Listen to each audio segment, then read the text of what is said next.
Employers in Nigeria are lamenting the unending fuel scarcity across the country, noting that it is disrupting businesses across diverse sectors.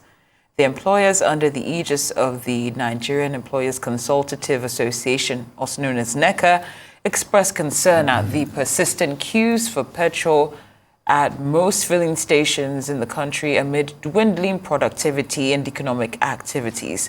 The Director General, that's Mr. Adewale Smart Oyerinde, said the situation has become a sore that has refused to heal, saying that despite the removal of fuel subsidy, the issue of fuel scarcity has reared its ugly head again. Arise analyst Dayo Sobowale joins us now to dissect the complaints over the lingering fuel scarcity toll on socioeconomic activities and what the federal government should do to redress the situation. Good afternoon, Mr. Sobowale. Thanks for being here. Pleasure being here. At least the last time we had this conversation, you felt it firsthand when we were caught in traffic, but that's not the case today. But this is still, the fuel queues persist and the excuses don't even seem to be coming anymore at this time. What do you think needs to happen? Well, he is recommending solutions. Get me? It's not talking merely about the fuel subsidy or the queues. Is telling government that the economy is collapsing and government should do something about it. This is very constructive criticism. He went on to make suggestions on what government should do. And that is why, that's the path I want to take too. And to add to that you see, you can be looking forward to social and economic development in a peaceful environment. You can be borrowing money. There is nothing wrong in borrowing money, building infrastructure and all that. But you see, at the end of the day, you must have the enabling peaceful environment to implement whatever you are bringing on board. Long-term planning is fine. I am not bothered about that. But you must live in the present. It is the present that matters. And look at the present around us. Aside from the queues, look at the domino effect of the queues. Those on the queues are supposed to be at work, they are not at work. Their employer is not happy with them. Those to go to school who are children, students, will not be there on time. In universities, maybe the generator is not functioning and all that. The students will be hostile. And then you see, at the end of it all, you have frayed nerves, angry people. And if the anger of a populace is directed at those governing it, there cannot be a peaceful environment. That is going to lead to socio-economic instability. So it is not in the interest of government to treat what NECA's suggestions and solutions, to treat them with kid gloves.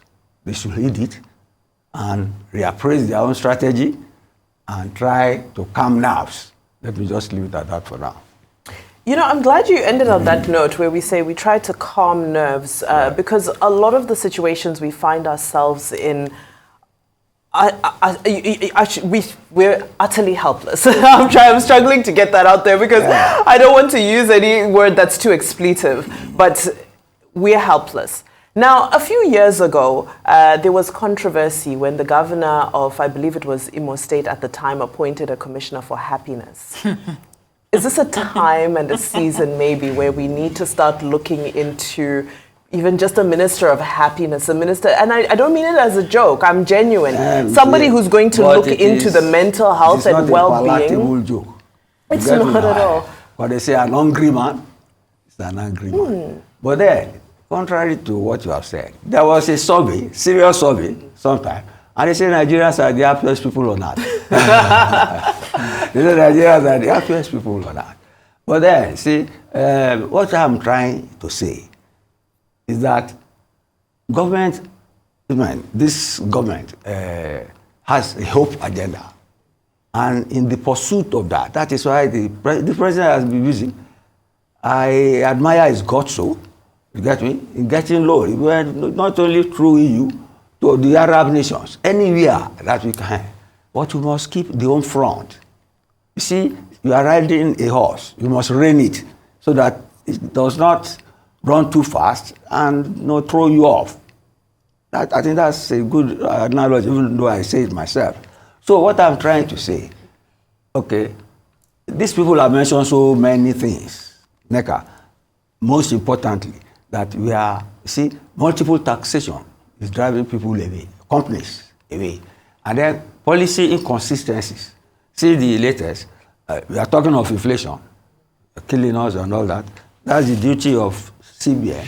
But the CBN governor, I read over the weekend, I said that the palliatives are the things causing inflation.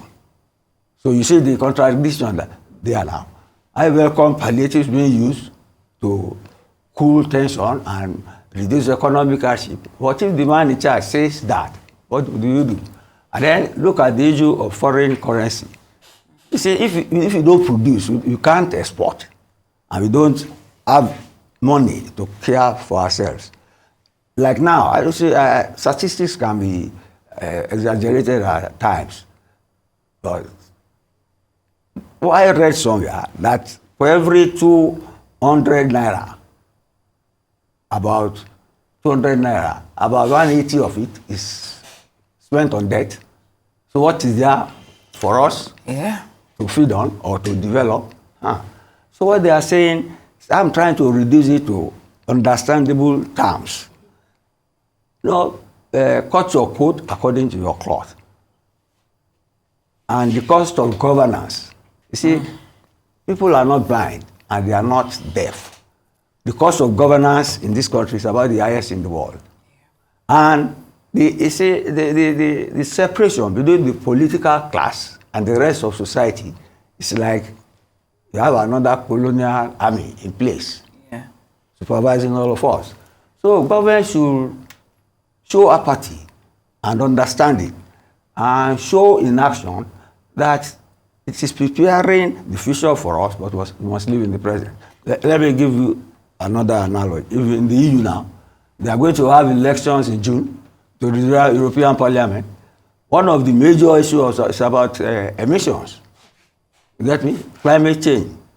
People are trying to go against it, whereas it is not in their interest to go against it. If you look at health matters, because emissions pollute the climate, and if the climate is polluted, there is poor air quality, people get diseases, mental problems, and all that.